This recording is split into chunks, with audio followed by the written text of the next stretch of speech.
dépenses sont structurées de la manière suivante.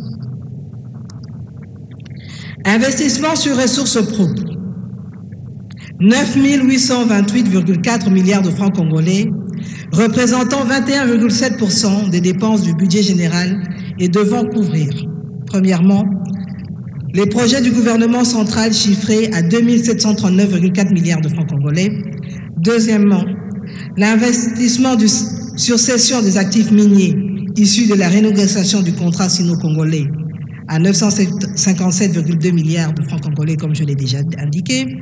Troisièmement, la contrepartie gouvernementale au financement extérieur d'un import de 104,7 milliards de francs congolais.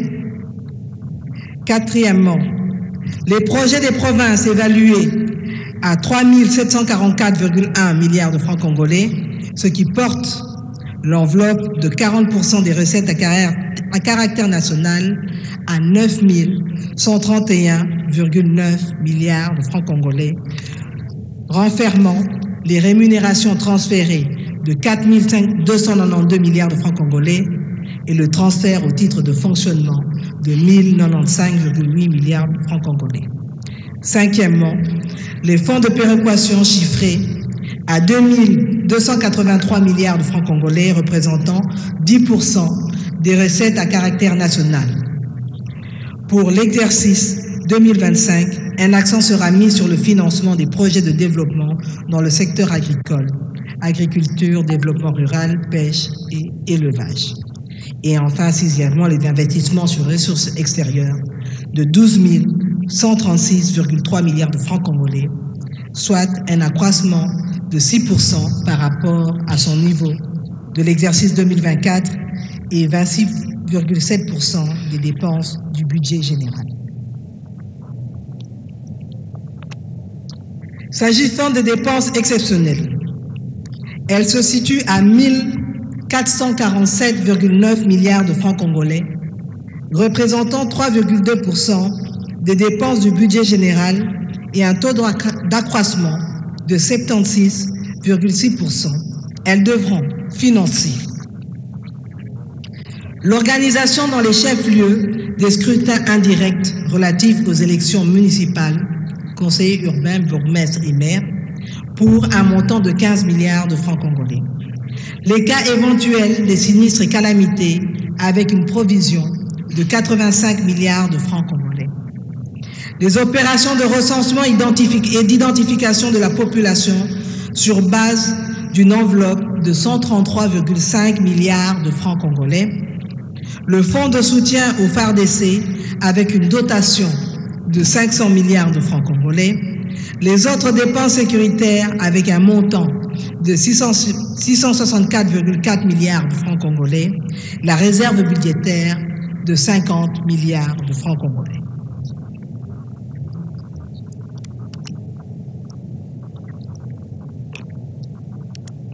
Honorable Président de l'Assemblée nationale, honorables membres du Bureau, honorables députés nationaux, dignes élus du peuple congolais.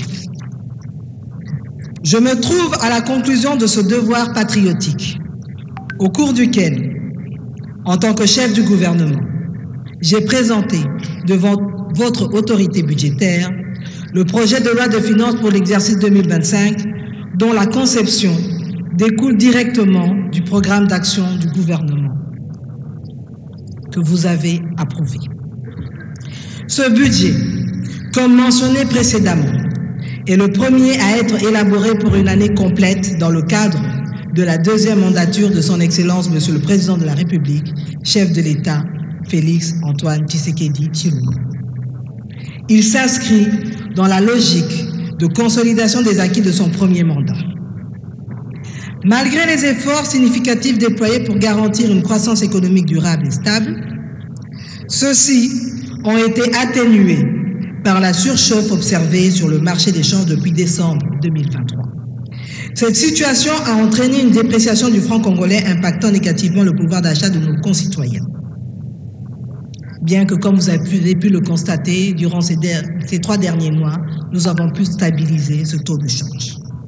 Pour relever ce défi et matérialiser les priorités du programme d'action du gouvernement, Ce projet de loi prévoit des crédits substantiels pour les secteurs prioritaires en mettant l'accent sur les politiques publiques et les actions gouvernementales orientées vers la diversification de l'économie nationale. Avec ce projet de loi de finances pour l'exercice 2025, votre gouvernement a pour ambition de doter la République démocratique du Congo d'une économie capable de répondre de manière durable aux besoins sociaux de base. Cela inclut la promotion d'un système éducatif inclusif et performant, l'accès à un système de santé plus efficace, ainsi qu'une amélioration de l'approvisionnement en eau et en électricité. Le gouvernement intensifie également ses efforts pour autonomiser les femmes et encourager l'entrepreneuriat des jeunes, tout en soutenant les initiatives de lutte contre le changement climatique. Enfin, il vise à restaurer la sécurité et à établir une paix durable dans la région de l'Est du pays. Ainsi, ce projet de loi de finances renseigne les principaux faits saillants ci-après.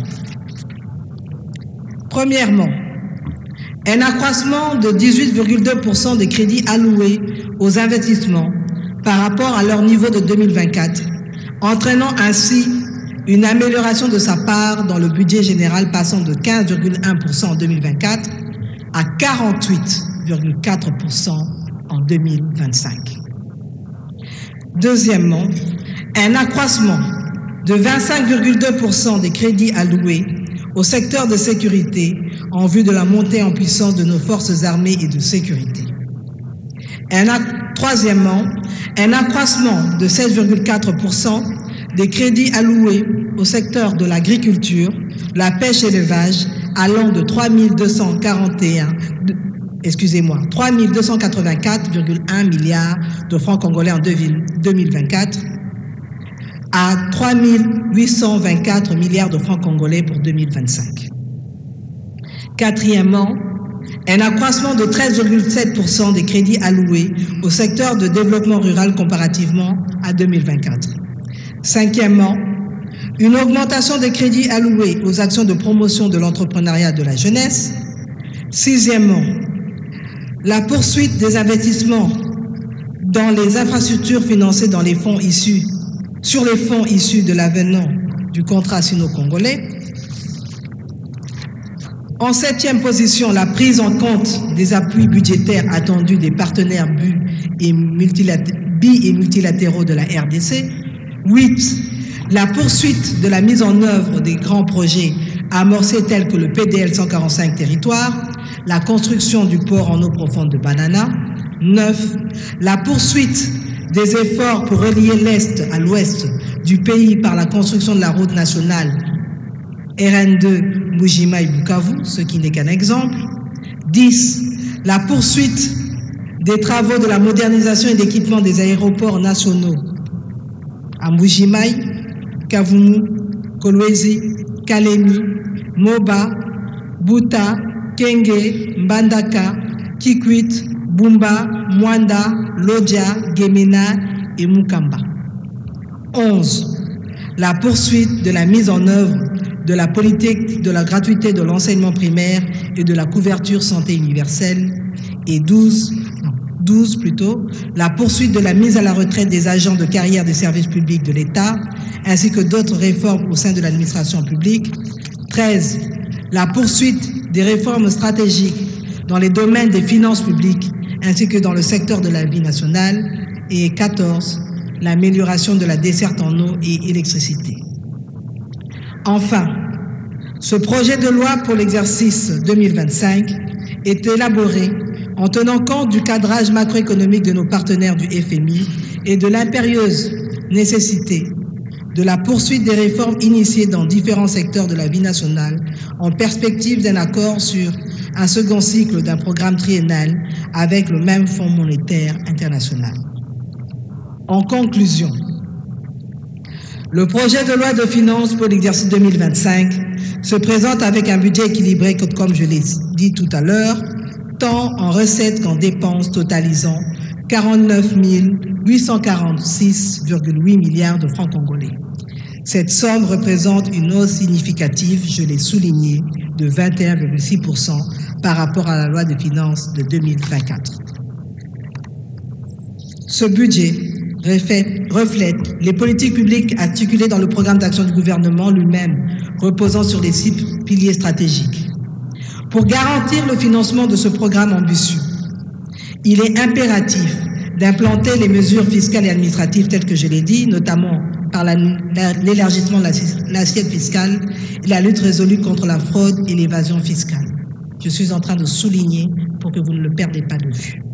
L'implication active de toutes les institutions, ministères et services publics est essentielle pour mobiliser des recettes accrues. Cela est fondamental pour assurer le succès du programme du gouvernement dont l'objectif principal est d'améliorer le quotidien des Congolais et de répondre efficacement à leurs besoins essentiels. Honorable président de l'Assemblée nationale, honorables membres du bureau, honorables députés nationaux dignes élus du peuple, voici l'économie du projet de loi de finances pour l'exercice 2025. Ainsi, j'ai l'honneur de faire appel à votre sens de la responsabilité patriotique afin que vous déclariez recevable notre projet de loi de finances pour l'année 2025. Ce dernier a été élaboré dans l'optique de répondre aux défis économiques et sociaux qui se posent à notre pays et représente une étape cruciale pour réaliser nos engagements envers nos concitoyens qui ne peuvent plus attendre. Je vous invite donc à examiner ce projet avec une attention soutenue et à reconnaître son caractère à la fois urgent et indispensable. Votre dévouement à l'intérêt public et votre vision pour un avenir meilleur pour tous sont essentiels pour soutenir notre ambition collective de construire un avenir meilleur pour notre nation. Je vous remercie sincèrement pour votre écoute et demeure à votre disposition ainsi que tous les membres de mon gouvernement pour toute question ou discussion relative à ce projet qui revêt une importance capitale pour notre État, notre économie et notre société. Que Dieu bénisse la République démocratique du Congo et son peuple et qu'il guide nos actions vers l'épanouissement de notre nation. Je vous remercie.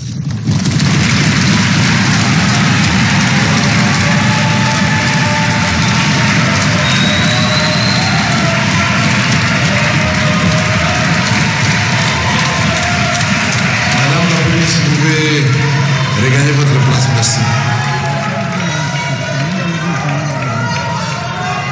Nous vous remercions, Madame la Première ministre, pour votre exposé très clair et qui va permettre